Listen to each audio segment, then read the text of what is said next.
Friends, welcome to cookie to kitchen. இன்றைக்கி நம்ம சேனலில் ஒரு அருமையான கத்திரிக்காய் கடையல் எப்படி செய்கிறதுன்றதை பார்க்க போகிறோம். இந்த கத்திரிக்காய் கடையல் பார்த்திங்கன்னா இட்லி, தோசை, சப்பாத்தியோடலாம் சைட் டிஷ்ஷாக வச்சு சாப்பிட்லாம். அது மட்டும் இல்லாமல் சூடான சாதத்தோடு சாப்பிடும்போது அவ்வளோ டேஸ்டியாக இருக்கும்.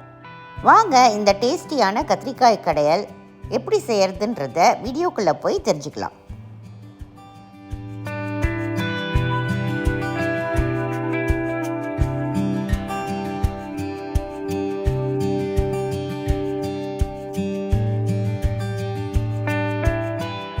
இந்த கத்திரிக்காய் கடையல் பண்ணுறதுக்கு நான் இங்கே ஒரு 250 கிராம் கத்திரிக்காயை சின்ன சின்ன துண்டுகளாக வெட்டி தண்ணியில் போட்டிருக்கேன். உங்களுக்கு இதை விட சின்ன துண்டுகளாக வெட்டணும்னா தாராளமாக வெட்டிக்கலாம். நாம் இதை வேக வச்சு தான் கடைய போகிறோம். ஒரு கடாயை ஸ்டவ்வில் வச்சு சூட் பண்ணுங்கள். இதில் ஒரு 2 டேபிள் ஸ்பூன் அளவுக்கு நல்லெண்ணெய் சேர்த்துக்கோங்க. உங்கள்கிட்ட மண் சட்டி இருந்தால் நீங்கள் தாராளமாக யூஸ் பண்ணுங்கள். இன்னும் டேஸ்ட் ரொம்ப சூப்பராக இருக்கும். எண்ணெய் சூடானதும் ஒரு 1/2 டீஸ்பூன் கடுகும் ஒரு 1/2 டீஸ்பூன் உளுத்தம்பருப்பும் சேர்த்து பொரிக்க விடுங்க.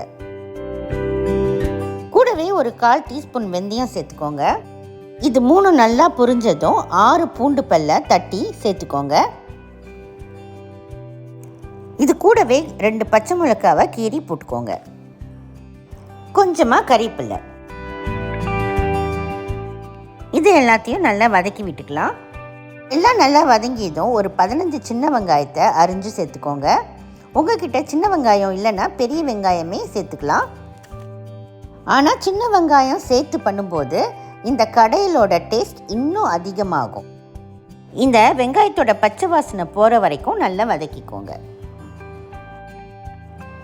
இப்போ பார்த்தீங்கன்னா இந்த வெங்காயம் நல்லா வதங்கிடுச்சு.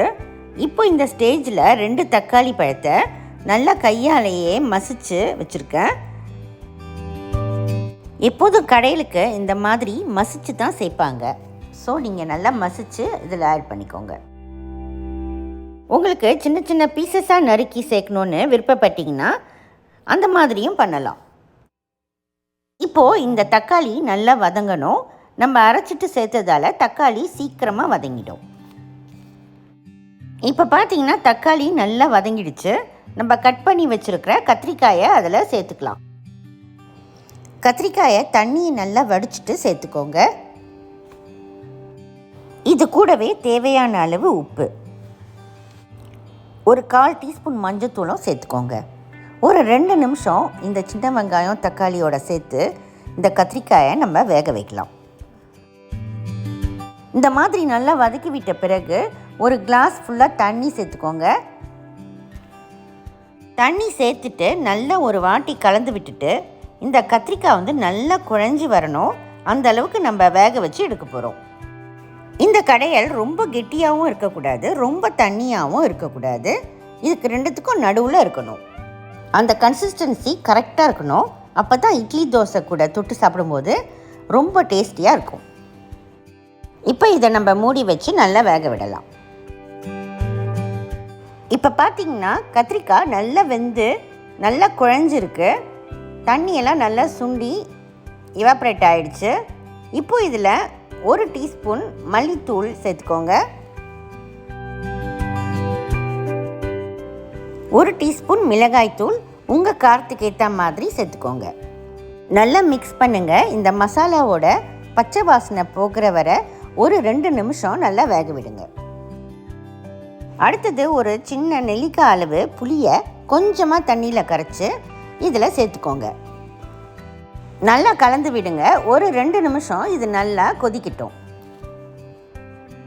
அடுத்து நான் ஒரு எலக்ட்ரிக் பீட்டர் வச்சு இதை அரைச்சி எடுத்துக்கிறேன். நீங்கள் மத்து இல்லைன்னா மிக்சரில் போட்டு கூட இதை அரைச்சிக்கலாம்.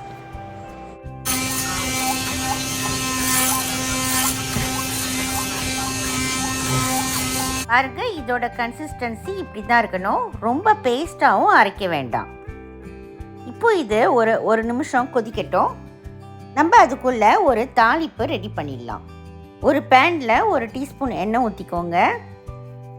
1/2 டீஸ்பூன் கடுகு, 1/2 டீஸ்பூன் உளுத்தம்பருப்பு சேர்த்து நல்லா பொரிக்கி விடுங்க. அது கூடவே ஒரு காஞ்ச மிளகாவும் 1/4 டீஸ்பூன் பெருங்காய பவுடரும் சேர்த்துக்கோங்க. இப்போ இந்த தாளிப்பை இதில் சேர்த்துடலாம். நம்ம இப்போ இதை ஒரு 2 நிமிஷம் கொதிக்க விட்டுட்டு அதுக்கப்புறம் நம்ம ஸ்டவ்வை ஆஃப் பண்ணிடலாம்.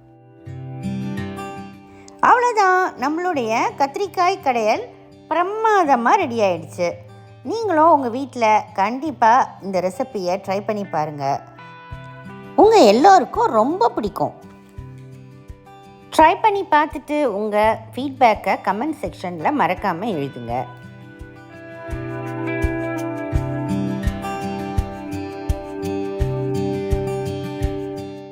இந்த வீடியோ உங்கள் எல்லாருக்கும் ரொம்ப பிடிச்சிருக்கோன்னு நினைக்கிறேன். பிடிச்சிருந்தா குக்கி டூ கிச்சனுக்கு மறக்காமல் சப்ஸ்கிரைப் பண்ணுங்கள், ஷேர் பண்ணுங்கள், லைக் பண்ணுங்கள்.